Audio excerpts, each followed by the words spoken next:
with a hand. They want to ask Gareth a question about Cliff Central, his business, his pocket for free. Anything. Or anything Gareth says. Just don't ask me if you want to sing for me. I'm finished with that. Yes. What I would like to know, Gareth, is whether after the tsunami you caused with regard to the Penny Sparrow debacle, where were you and did you react when Helen Zille put her foot?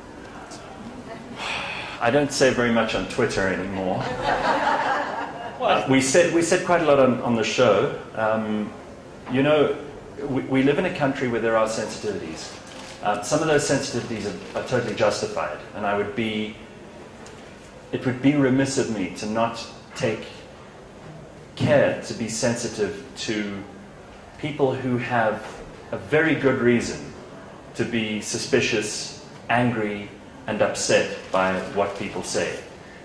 I do think, though, that we have to, and there was a brilliant piece written by Rian Malan just a few days ago about this very thing, which I concur with just about as close as it's possible to concur with something, in which he said we've got to reach a point where we are able to have these adult conversations without being upset with each other a priori, in other words, before the fact, and to look at them and to discuss our history in a meaningful way. You know, again, Zweli Mkhize was on the other day with me. I have a long and abiding love of the history of the Zulu people, because I grew up in KZN. Well, I went to primary school there. And we had a teacher who taught us all about Shaka and Sezanga Kona and Dingan and, you know, Petshwayo and all the Zulu kings.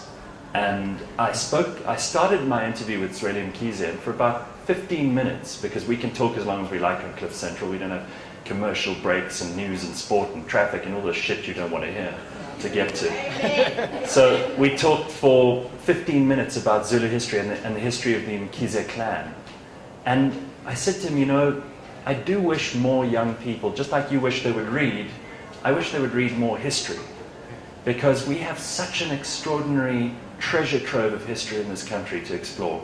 But instead of exploring it and figuring out the reasons why Afrikaans people still harbor some grudges against English people, or why the 1930s, I just discovered this the other day, meant, you know, the castle in Cape Town. I bought a map book the other day. The castle in Cape Town was actually on the shore at a certain time. I discovered the other day, in the 1930s and 40s, they actually moved all that earth. Now the castle's so far inland, you'd have to have a very powerful boat to get all that way in.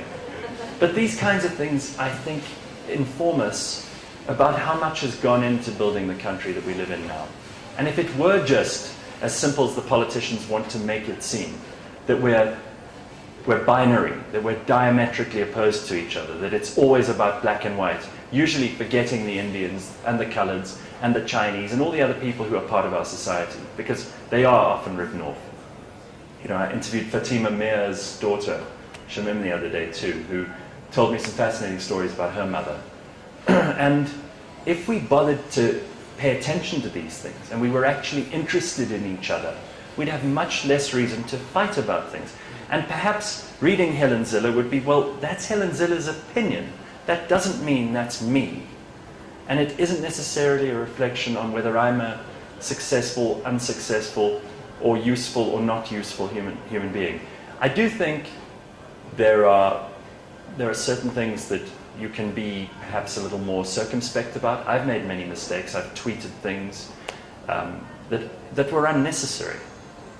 And I'm kind of a little disappointed in her that someone of her experience didn't see what might happen after this. Only because I went through it, I know how she must feel right now, being pilloried and called all kinds of things, when her history shows the history of a woman who cares very much about this country. A woman who's, if you read her book, who's deeply embedded in what it is to be South African and has sacrificed very often her own happiness and security to fight for her principles. She's a principled woman. And to waste so much of that capital in this silly way, almost as a distraction to the rampant crime and corruption that we see around us, is just so unfortunate. The big challenge is always its context. You speak a lot about context in your book, and we sometimes make accusations or we assume things about decisions that are being made, or the CEO or somebody has said something, and we forget about context.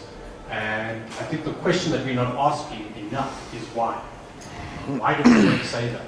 What is the reason behind things? Because I think if we explore that, we'd probably get a lot closer to what context could possibly mean.